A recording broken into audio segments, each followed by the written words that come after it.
Hi, welcome to my platform, either the YouTube channel or the Facebook page.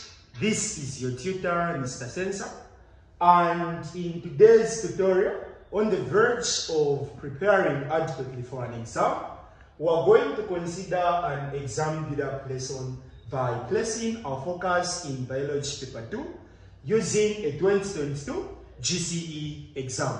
Our question under discussion will be through, that is question 5, where we're going to simply highlight some of the concepts from last year's exam involving genetics. We cannot go any further without having to understand the word genetics, which should be brought to limelight and be defined in order for this lesson to be complete.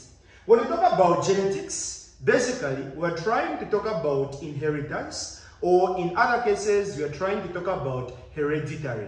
So genetics is the study of inheritance among living organisms, or this is the study of hereditary among living organisms. It could be about features that can be called variation, which is about continuous and discontinuous, but for such, a very good example of a paper that could contain that is paper 1. Let's begin.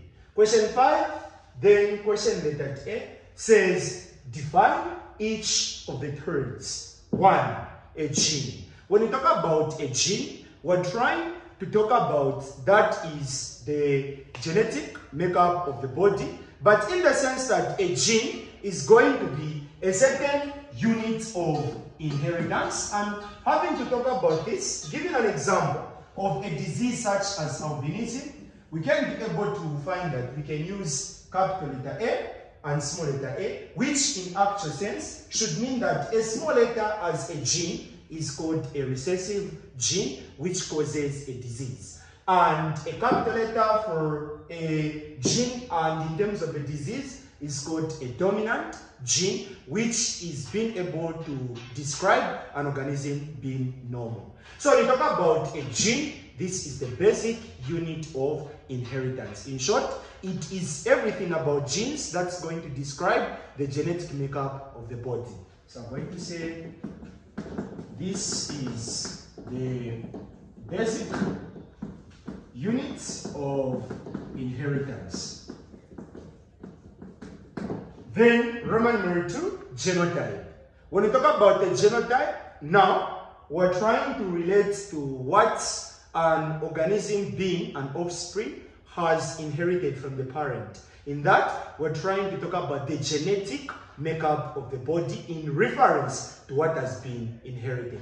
Hence, when we talk about genotype, we're trying to talk about the genetic makeup of the body. So I'm going to say this is the genetic makeup of the body. The genetic makeup of the body. And as I will try to answer the last one for C, I see you are enjoying the video. Please make sure that you subscribe to this YouTube channel. Turn on the notification bell in order to get notified when next I post a new video for such type of content to help you prepare adequately for an exam. So on B, we're trying to say in a family of rats, the recessive allele D causes stunted growth. Stunted simply means poor growth. If it occurs in a homozygous animal. When we try to talk about homozygous, we're trying to talk about something of the same type. Use a genetic diagram to predict the offspring produced if two heterozygous rats were mated.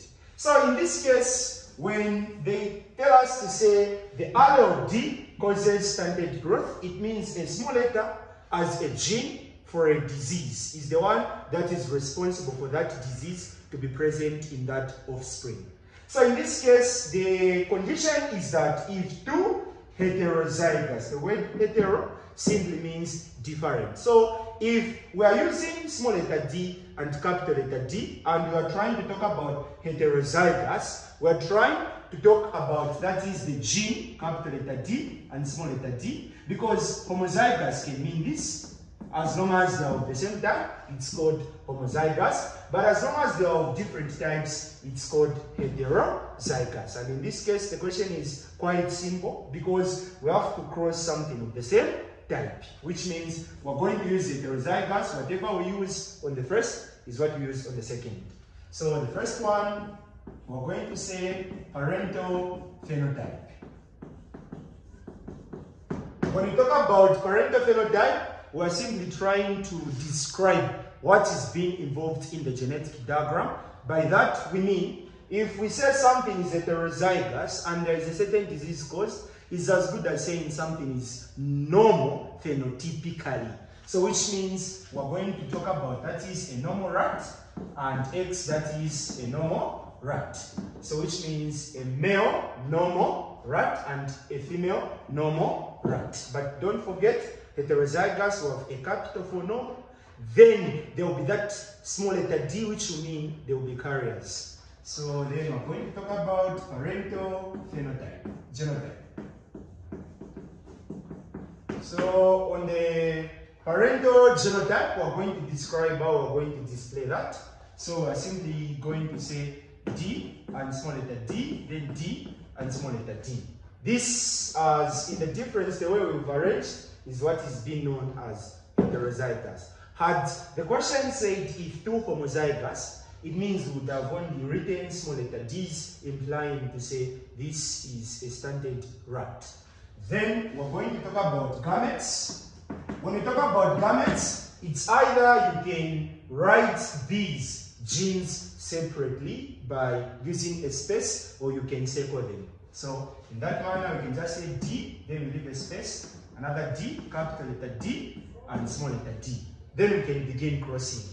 The first outcome is always displayed here, which means this D and this capital D, we're going to have a D and a D capital, which means this is homozygous because they're of the same type. Then the second outcome is always here, which means capital letter D, small letter d, which means this is also normal and this is also normal, except this is homozygous, this is, that is heterozygous. We come to this, its first outcome is here, capital D, small letter d, then its last outcome is going to be here, a D and a D.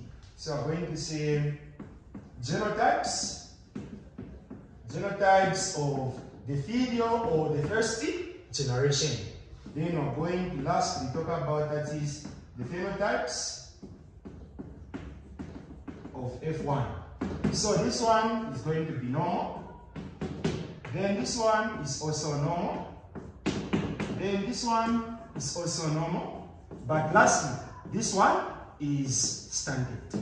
And having to do that, it means we've drawn, that is a genetic diagram, and we've expressed according to the certification of the question. Most importantly, whenever you're trying to talk about a genetic diagram, it's so highly relevant to understand that you need to be providing these descriptions in order for them to have supported information. If we say parental phenotype, it's about what's being described in the question, and it all depends on what kind of the thing under genetics you're really talking about. For instance, in this case, we are trying to talk about heterozygous rats. Having to understand that heterozygous will have a capital and a small letter, that will mean an organism is already normal as it looks, but has that gene that can cause a disease, thereby being called a carrier. So in this case, we said parental phenotype is normal, X another normal. And parental genotype, it means you are supposed to express how these organisms are affected inside. So that is a D and a small letter d, the same applies to there.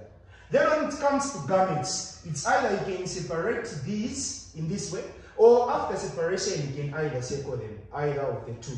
So in this case, we only had to maintain a space and a reasonable space here. So like the first cross, as in the outcome, when this one crosses this one, the outcome should be beneath here. When this crosses the last one, the outcome should be on the second. And when the second starts to cross these two, the outcome should be on the last two positions. And then you should always ensure that you provide in phenotypes of F1, which is going to describe how these genotypes of the F1 generation can be described. And having done that, I hope you can connect and be able to fully understand how best you can prepare for an exam, having to understand that genetics is one of those highly anticipated topics liable to come in the oncoming exams. This has been your tutor, Mr. Sensor from Sensor Academy's Competitions. If it is your first time on this YouTube channel, kindly hit on the subscribe button, share to others. If you are watching this on my Facebook page, kindly tag others that may also find the same video very much beneficial. Grab a paper after trying to understand whatsoever could possibly be beneficial and relating it to every other information that can at least bring about self-reliance, self-dependence, and all in all, believe in yourself. Stay focused and stay determined till in the next video. For now, it's a very goodbye.